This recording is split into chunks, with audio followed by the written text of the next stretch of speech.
Good evening. This video will discuss the good faith defence contained within section 122 1AI of the Commonwealth Trademarks Act of 1995.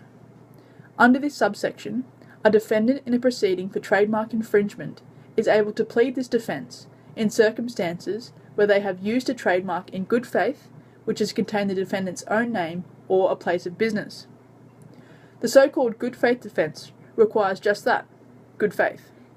The case of Baum & Co Limited and A.H. Moore Limited, which was reported in 1958 in the All English Reports at page 226, provides the court's interpretation as to what good faith means under this subsection. The defendant, Moore, began importing Swiss watches into England to sell.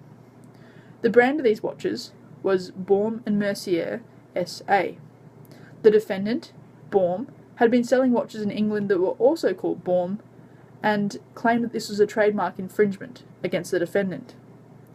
The presiding judge rejected this argument, stating that the good faith defence was enlivened, as it was an honest use of the maker's own name. His Honour stated that a person will be acting in good faith if they honestly believe no confusion will arise and they are not intending to wrongfully divert business from the registered trademark owner. In addition to the good faith requirement, the subsection also requires that a person's full name must be used for this defence to apply. It is therefore unlikely that a nickname will enliven the defence. In Bibber Group and Bibber Boutique, which was reported in 1980 in the reports of patent, design and trademark cases at page 180, the plaintiff had derived the name of her boutique clothing store from her sister's nickname, which was Bibber. That same sister later opened her own shop and also called it Bibber, and then attempted to excuse her actions for trademark infringement, relying on the fact that it was her nickname. The defendant was not allowed to use this defence, making it clear that a person's full name must be used when attempting to excuse her actions under this subsection. Furthermore, an analysis of Ango's Proprietary Limited and Johnson, which was reported in 1982 in volume 43 of the Australian Law Reports at page 349, provides an outline of circumstances where a person's place of business is the basis of a defence claim under this subsection. In this case, the defendant lived in the Adelaide suburb of St Agnes and operated a liquor store called St Agnes Liquor Store.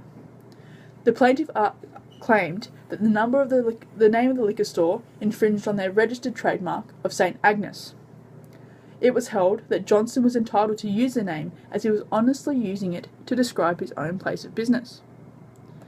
This video has detailed some important factors in the good faith trademark infringement defence contained within 122 1AI of the Commonwealth Trademark Act of 1995. The takeaway messages from this video are: 1. A person will be acting in good faith if they honestly believe no confusion will arise and they are not intending to wrongfully divert business from the registered trademark owner. 2. A person must use their full name when attempting to rely on this defence. A nickname or only part of their name will not suffice. And finally, a place of business will be protected by this defence if it is honestly describing the area in which it's located. Thank you and good night.